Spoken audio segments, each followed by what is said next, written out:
பெருமை சேர்க்க போற எதிர்காலத்தை பார்க்கிறேன். நான் எல்லா மனிதர்களையும் மதிக்கிறேன். ஆனா நான் மனித தெய்வங்கள் இந்த ஆசிரியர் நம்மளோட மக்கள் இருந்துகிட்டே பாடுபடுத்துற ஆசிரியர்கள் கடைசி வரைக்கும் அங்கேயே இருக்கிறாங்க. அதனால உடம்பு எங்கேயோ போயிட்டு அப்படிப்பட்ட ஆசிரியர்களை நீங்க உடம்பு எவ்வளவு பெரிய ஆளுநர் மறக்கவே கூடாது. இன்னைக்கு உலகமே போட்டு பிள்ளைகள் அவங்க எல்லாருக்கும் தெரியும். ஆனா அவருடைய அப்பா ஒரு ஆசிரியர் நீங்க எதிர்க்கிறது இங்க உட்கார்ந்து குழந்தைகிட்ட நான் ஒன்று சொல்லி ஆசைப்படுறேன். உங்க வாழ்க்கையில நல்ல நண்பனை நீங்க இந்த இடத்துல செலக்ட் பண்ணுங்க. உங்க பக்கத்துல உட்கார்ந்த நண்பர்கிட்ட யூனிஃபார்ம் மட்டும் போட்டுக்கிற அந்த நண்பர்கிட்ட எந்த எதிர்பார்ப்பு இருக்காது, அவங்ககிட்ட பொறாமை இருக்காது, வகை இருக்காது, ஒண்ணு மட்டும்தான். எதிர்காலத்துல நாம என்ன ஆக போறோம் தெரிஞ்சு அவன் நம்ம கூட பழகல.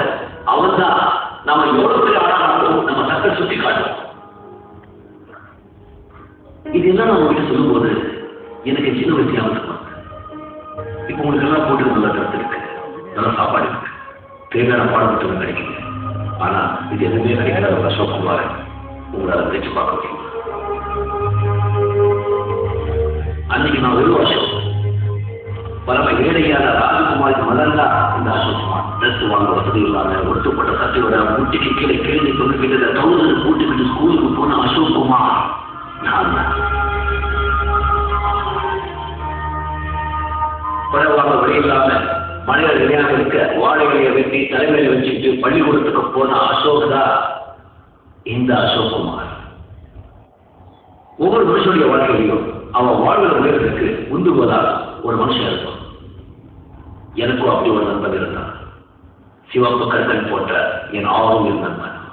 எதுவுமே இல்லாத என் அசோகனை ஏதாவது ஆட்சியை தீர்வு கண்களை கட்டிக்கிட்டு இன்னைக்கு நான் இந்த நிலைமைக்கு வருகிற காரணமாக இருந்த என் தோழர் பாலகிருஷ்ணன்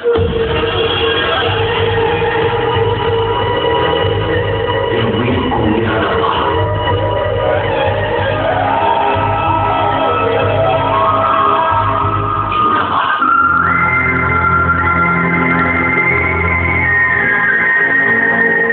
மத்தியான சாப்பாட்டு வேலையில் நான் தண்ணி மட்டும் குடிக்கிறத பார்த்தேன்.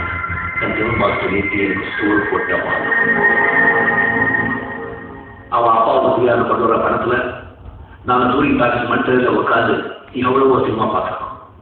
உண்மையிலேயே என் வாழ்க்கையில நான் முதல் சினிமாவை பார்த்தது அவன் காசுல தான்.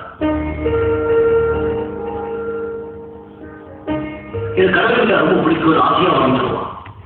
அவன் வாழ்க்கையை விட என் வாழ்க்கை மேல தான் ரொம்ப ஆசை காட்டுவான்.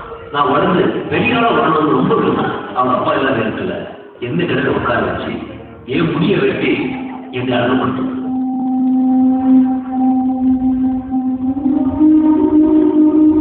எனக்குள்ள ஒரு நடிகர் இருக்காங்க. முதல்ல எனக்கே சொன்னது அவன் தான். நான் இந்த உலகத்தை பார்த்தது அவன் தான். எனக்குள்ள சினிமாவில் கருவை உண்டாக்குறது அவன் தான். நான் 10ஆம் கிளாஸ் படிச்சு பாஸ் பண்ண பிறகு மீண்டும் படிக்க வசதி இல்லை, கையில் காசு என்ன படிப்பும் தெரியல, உலகமே எதிர்த்தாச்சு. அப்போ நண்பன் பாரு நீ நடிக்க போற பெரிய ஆட்கள் வேண்டாம் அப்படின்னு சொன்ன நடிக்கிறது.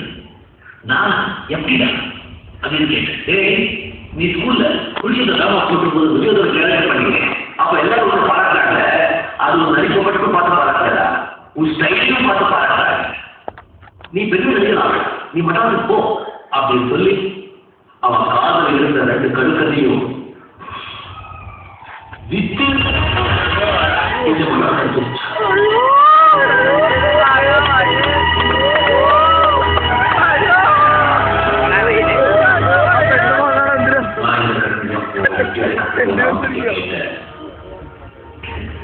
அதுக்கு அவர் சொன்னது இப்போ ஞாபகம். நீ எனக்கு திருப்பி தர வேண்டியது எதுவுமே இல்லை அசோக். ஆனா நாளைக்கு நீ ஒரு பெரிய மனுஷனாகி உதவுற நிலையில நீ இருந்து யாராவது உங்ககிட்ட உதவின்னு கேட்டு வரும்போது என்ன நீ ஞாபகம் வச்சு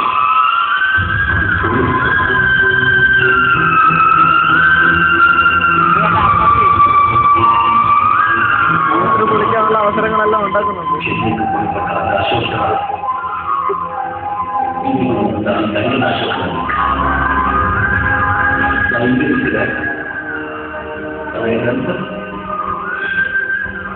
எங்க இருக்கிறோம் தெரியல.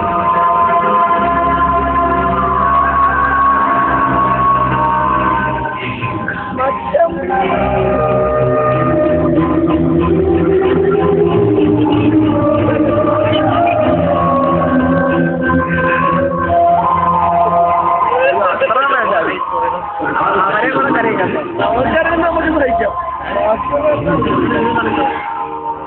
இந்த குட்டியான வளர்த்தனால குபேரனாகிய அந்த கிருஷ்ணன் என் பாலகன்.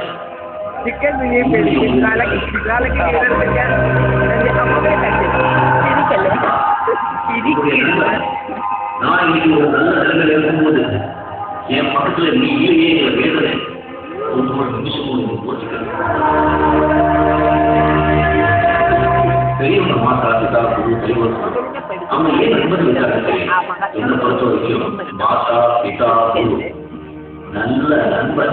அதுக்கப்புறம் தான்